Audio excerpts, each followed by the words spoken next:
nakiusap kay PRRD no'n. Mm. Huwag mo namang ipakulong si Noy. Oo. Nakiusap ng gano'n. Mm. Tinupad o hindi ni PRRD ang pangako niya? Sa totoo lang, ang mali natin, dinala natin itong mga Marcos na 'to sa level natin bilang tao. Yung kasamaan nitong mga Marcos na 'to, hindi pang-tao, pang-halimaw. Hindi yan ginawang issue ni PRRD when he became the president. And this is the first time na makakaranas ng ganitong pambabastos ang presidente ng Pilipinas. And Nakiusap a Mindanaoan president. First The Mindanao. first Mindanaoan president. As an amendment to the Bill of Rights. Again, if you are going to surrender a person to certain jurisdiction, you will have to deprive that person the liberty. Under our laws, you cannot deprive any person life, liberty, or property without due process of law. And nakalagay sa Constitution na general principles of international law is part of the law of the land. So ngayon, hindi mo pwedeng sasabihin na hindi na applicable yung treaty, hindi na applicable yung due process. Jus cogens yung due process. At ang nakalagay dun sa due process, kailangan iaharap mo before a competent judicial authority after you arrest. Nagkabale-balento. Kaya nyo ako ngayon sinuspend, naghanap kayo ng paraan para masuspend kasi nag-rebuttal kayo ngayon, wala kayong makasagot sa inyo na malaki ang following. Pero humanda kayo bukas. No? Hanggang bukas na lang yung suspension ko. At gusto ko lang, kaya nila ako sinuspend, mga kaibigan, dahil ang reach ko na ngayon, can you imagine, 448,000 lang ang followers ko. Ang reach ko na ngayon ay, nung isang araw lang, ano lang to, 100,000 lang to. Ngayon po, 100 million! Million! Ngayon po is 100, eksakto natin, 127,302,400. That is my reach right now. Ibig sabihin, mas malaki pa sa population ng Pilipinas, Bex. Correct, oo. May mga nagbabasa na sa akin, international, 127 million reach. Ilan na ng followers ko? Kahapon, Bex, ano yan, 125, di ba, kahapon? 125 million. Oo, ngayon, ngayon 127. 127 million. Kaya sabi ko, pataasin pa natin to, baka maging 1 billion nito sa susunod na panahon. Hindi ba? So, kaya kayo natatakot ngayon. Kasi nga, yung Article 59 ko na video, yung unang-una na, inaano nyo ako, bakit tahimik nyo? Tapos nung eksena na ako, Article 59, hindi lahat kayo nanonood, 17,000 live viewers. Tapos, 3 million viewers na ata ngayon. Di ba pagkatapos nun, bigla sila nagpanic kung ano pinagagawa nilang excuses. Alam mo, kung tama yung proseso ninyo, hindi nyo kailangan maghakot ng kung anik-anik. Simple lang. Sinunod po namin yan, hinarap namin sa competent judicial authority, ganyan. But the problem is, people saw everything that happened. Hinarangan nyo pa nga. Lahat yan kaya kayo, BBM, sasagot kayo sa ICC. Kasi tatanungin kayo ng ICC.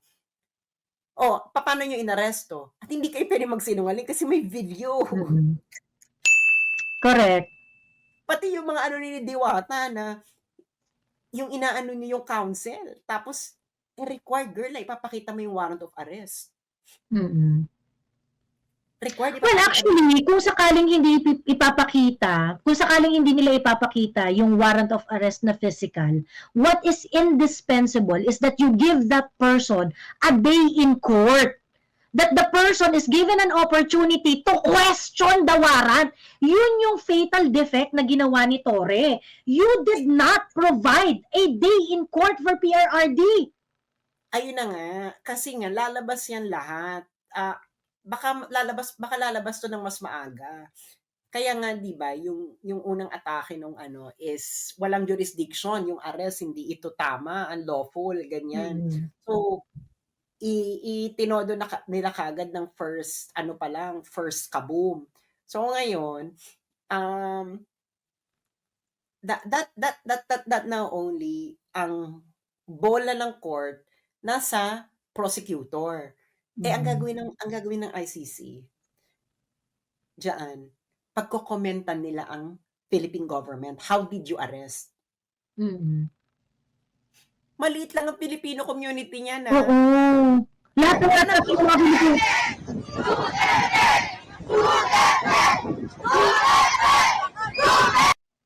Lahat na yata ng Filipino sa Finland nagsama-sama. 'di ba 'di ba maliit lang ang Filipino community sa Finland. Tapos nakapag-gather sila ng ganyan. O nasaan yung mga pro-Marcos?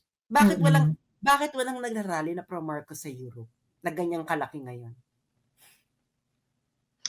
Meron nag-rally yung sa massive killing, kinemic. Tapos yung accent ni ate mo, hindi man lang nakauwi ng Pilipinas kahit isang beses. Hindi na ano yon. Ano yung mga yon? Kasama yun ng CPP and PA, yung mga NGO, Akbayan, saka CPP and PA. Pero yung mga ordinary Filipinos, yan ang ordinary Filipinos. Yan ang walang organized group. Ano lang yan, mga Yan yung walang halong chemical. Organic na organic. Hindi, magkakachika lang kasi yan eh. Or meron silang mga mini organizations, yung mga organizations ng cultural, yung mga ganyan. Pero, pupunta yan. At ang maganda kasi dyan, yung mga pumupuntang yan, may papel yan. Kaya malakas ang loob niyang pumunta dyan. Ngayon, kung ikaw, supporter ka ni Marcos, wala kang papel, hindi ka makapag-rally. Kasi baka mahuli ka ng police albatros. Di ba? Itong mga to, may mga papel yan. Kaya yung malakas ang loob na napakita yung mga pagbumukha nila dyan. Di ba? Kaya, September 23, pag nagplano yung mga yan, can you imagine ilang bansa ang nasa Europe? Magplano lang, 5 bansa lang ha, sabihin natin 5 bansa. Ay, 5 bansa. 5 bansa yung mga major.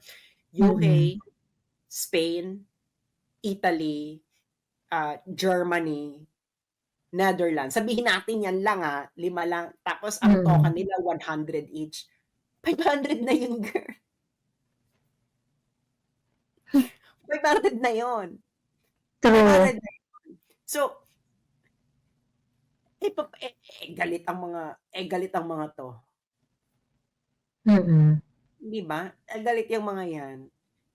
Nakita nyo naman, ilan ang bumoto kay Inday? 29,000.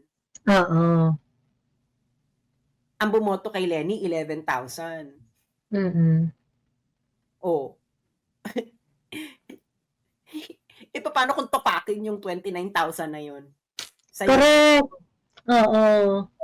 Correct. And, di nila ma-afford to. Well, we have to consistently show up. We have to really, really consistently show up. Hindi ko alam kung nakita mo ba yung isang video na pinakita ko sa'yo? Ang Milan pa lang, Milan, hindi Italy Milan. Milan lang kaya niyang mag-produce ng 1,000 warm bodies. Milan pa lang yan. Oo. Kasi ang Milan ang isa sa mga pinaka-organized na Filipino community sa Europe. Kaya nung pumunta sina Alan Cayetano noon, naalala niyo yung mga taga Milan? Wala kasi ako noon, hindi ako nakahabol, late ako.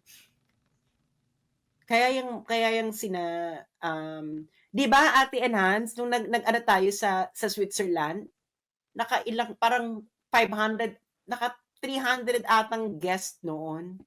Noon sa Geneva, yung may gathering kami nung nagpunta sila ng International Human Rights, ng UN Human Rights Committee. Meron tayong forum na parang nakaabot tayo ng 200 or 300 kasi maliit lang naman yung venue, kaya limitado lang.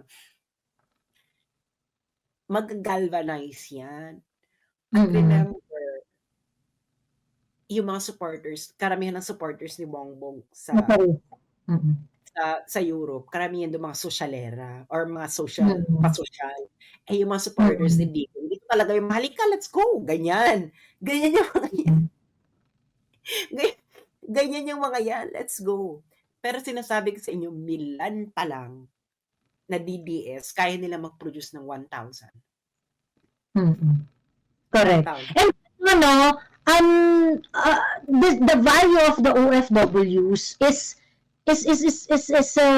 different dun sa value ng mga voters dito sa Pilipinas. Kasi nga, yung mga OFW, yan yung influential sa family eh. So, merong multiplier effect ang OFW. Merong multiplier effect yan na wala dito sa, sabihin nila kasi parang, ay hindi, onti lang naman yung boto na yan, ganyan-ganyan. No. But OFW is a multiplier. Isa lang yan, pero dahil galing sa kanya ang pera ng pamilya, oh, that OFW can definitely influence kung ano yung magiging politics ng kanyang mga mga kamag-anak dito sa bahay. That's for sure. Ayan. So, hindi ko alam kung nakita mo na tong video na to. And I think that's why it's important to really to really go out. I mean, sa totoo lang, ang pinakamadaling i-organize ngayon dito sa Pilipinas, lalo na dito sa NCR, is the motorcade. It's the motorcade. Kasi you do not need to get a permit for that eh. And kasi moving naman yan from one place to another, ganyan. All you need to do is really to to find a starting point, go together, 'di ba? And Order of Eagles, motovlog at biker, sabi ni Ate Kusmat. At hindi, Order of the Eagles, motovlog at bikers. Can you imagine? These are not known DDS groups. Yes. Na talagang for DDS. This is just like a private association. Diba? This is private association. Yeah, So ang imagine mo yung mga yan, they spontaneously organizing because they are really alam mo, ang problema kasi ni Bongbong, ang mga tao naman, dapat ang ginawa na lang niya, sa Pilipinas na lang nilitis. Kasi, makukulong mo lang din naman eh. Pero yung mga tao, hindi magiging ganyan kagalit. Kasi, hindi naman lang hiling ni PRRD na dito nyo ako litisin. Kaya nagagalit ang mga tao ngayon. Let's put this in context, no? Nagagalit ang mga tao ngayon dahil isinuko ninyo sa banyaga. That is the bottom line. That is the bottom line. Ang mga OFWs nga, gusto nilang makauwi, doon na lang iserve ang sentence sa Pilipinas. No? Kasi nga, kung matitegi ka na rin naman, mas gusto mo nang, ito mga to, mas gusto na lang nilang mategi sa sarili nilang bayan. Correct. Lalo na yung mga katulad ni PRRD. Okay? Lalo na yung mga taga-probinsya. Kasi kayo mga taga-Manila, wala kayong konsepto na gusto nyong mategi sa Manila. Ang mga taga-probinsya, kung saan sila pinanganak, doon nila gustong mahimlay. Correct. It's very important. That is a very, very important Filipino value, mga Manila, wala nang ganyang konsepto. Ang mga taga-probinsya, lalo ng taga mga Mindanao, lalo na mga taga Mindanao, mas gusto ng mga taga Mindanao na sa Mindanao sila mategi. Kung may himlay na sila, gusto nila yan doon. Ang mga taga Manila, wala na silang ganyang konsepto. Alam mo yon? So ngayon, etong mga to, yun ang nagagalit sila. Kasi kita mo kay Erap, di ba? Inaresto si Erap nung nagalit yung mga supporters ni Erap, pero ang kagalingan ni Gloria nun, hindi niya binastos si Erap. Correct. Naka-house arrest si Erap, merong nasa veterans. Si Gloria, kahit binastos sa airport, naka-house arrest sa veterans. Si De Lima, nung inaresto si De Lima, nakiusap si De Lima, bisitahin niya muna yung kanyang mga anak. Pamilya. Pinagbigyan. Umuwi pa si De Lima nung nandun na yung arrest warrant. At saan siya dinala?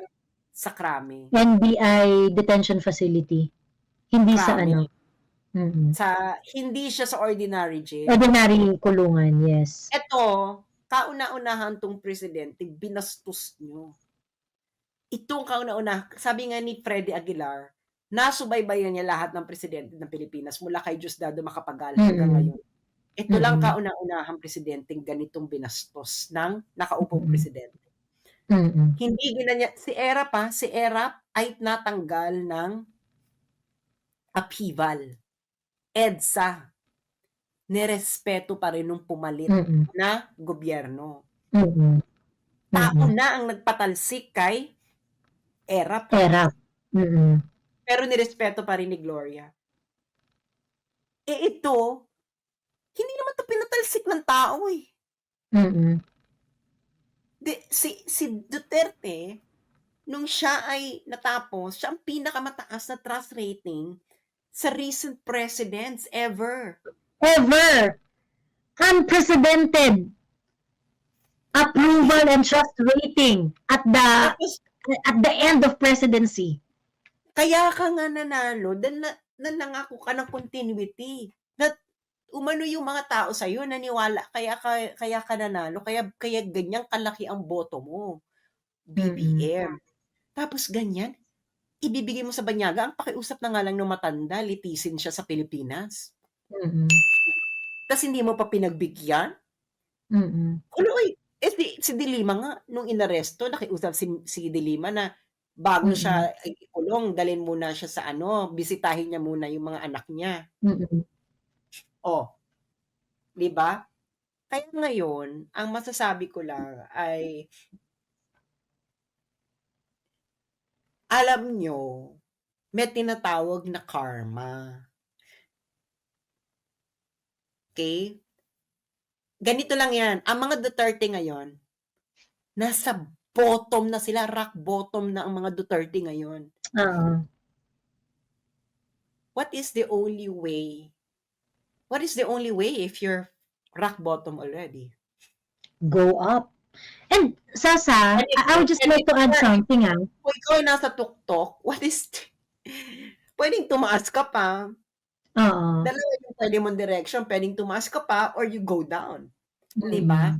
Kaya ngayon, you put the Dutertes rock bottom. And the Filipino people will always side with the underdog. Correct. Ngayon, ako, may mga nakikita na ako na mga kakampings na masama sa panlasa nila yung sinuko yung Pilipino. Sa banyaga.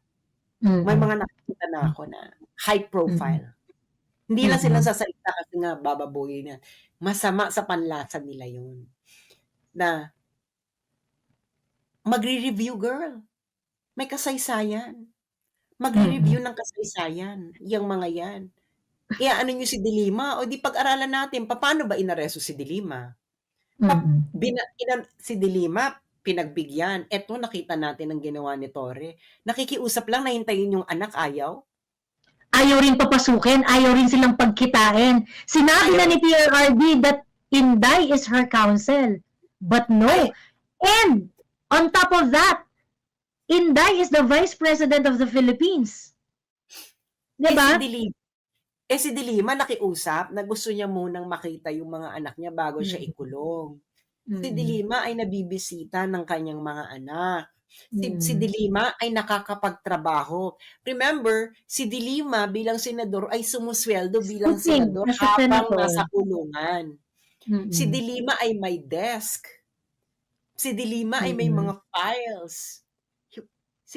Si Digong, kahit ballpen at papel, hindi ka pwedeng magpapasok sa detention center niya. Si De Lima may mga files. Nakakapagsulat. May mga love letter na pinapaano sa mga tao. Tapos kay Digong, ang bisita bawal magdala ng papel at ballpen. Grabe, no? Grabe. Tangina talaga. And Sas, I would just like to I would just like to emphasize this kasi baka mawala sa isip ko eh. All the things that they did to a previous president dito kay Pinoy hindi binastos, kay CGMA hindi binastos, si Pinoy hindi binastos ni PRRD, 'di ba? Kahit pa sabihin natin na ang dami-dami ring mga hindi magandang nangyari nung panahon ni Pinoy, 'di ba? Hindi yun ginawang issue ni PRRD when he became the president. And this is the first time na makakaranas ng ganitong pambabastos ang presidente ng Pilipinas. and Nakiusap a si Mindanaoan president. first The Mindanao first Mindanaoan president.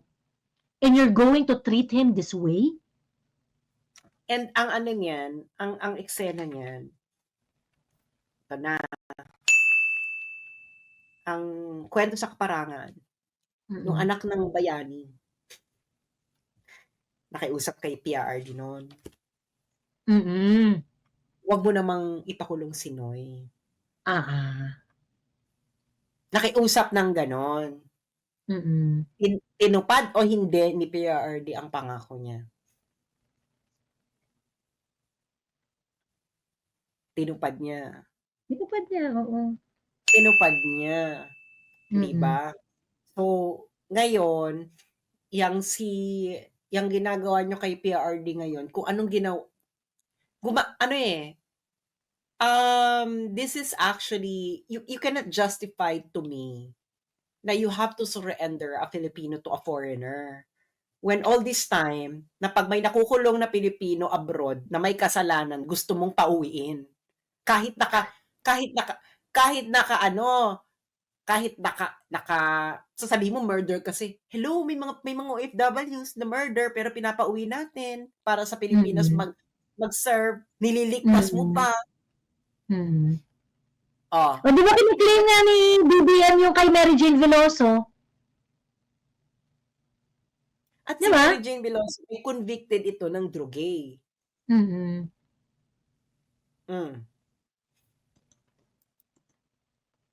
Diba? So, ano yan? Anong klaseng pambabastos? You know, I think this will sink in a while, no? Sa mga tao, sa mga Pilipino. This will sink in after a while. Kung gaano katinding pambabastos tong ginawa kay PRRD. Yung iba kasi, yung parang sobrang shocking kasi, no? Sobrang bilis, sobrang swift. Na in one day, he was arrested and board up in an airplane and sent to The Hague. Nobody expected that this government is going to be this abusive. And sa totoo lang, pagka nag-uusap-usap nga kami, no, ng mga friends, sabi ko, ang mali natin, sa totoo lang, dinala natin itong mga Marcos na to sa level natin bilang tao. Yung kasamaan nitong mga Marcos na to, hindi pang tao, pang halimaw. At ang mali natin, we expected na mahihiya sila, kagaya ng tayo na mahihiya sa mga bagay na hindi maganda. Yung ina-expect natin, hindi naman siguro niya papahiyain yung tatay niya. Hindi naman siguro, because we will not embarrass our parents. Diba? At ang mali natin talaga dito, pinakamatindi nating mali dito, we expect that they are human levels pagdating sa mga evil and wrongdoings. They are not. They are monsters. Monsters talaga. Kaya ngayon sinasabi ko, kayong mga tahimik ngayon, and you are in the, yung wait and see mode, PRRD allowed the Marcos comeback. Pinalibing ang tatay, binigyan ng desenteng libing. Heroes burial, pa nga, inalaw. Pero ginawa pa rin to ng mga Marcoses sa kanila. Kayong mga pink at mga yellow na nakikikuok dito sa administrasyon na to, at kayong iba pang mga grupo ng mga Pilipino na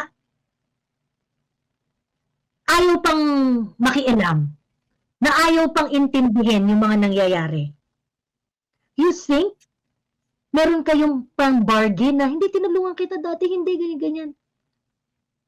You think they're gonna go soft on you? Hindi. Of course not. Hindi, ngayon kasi, common pa enemy nyo. Si Digong, mga Duterte. Kung napabagsak na nila mga Duterte, sino na pagbabalingan nila? Mm-mm. Sa tingin nyo, kakayanin nyo?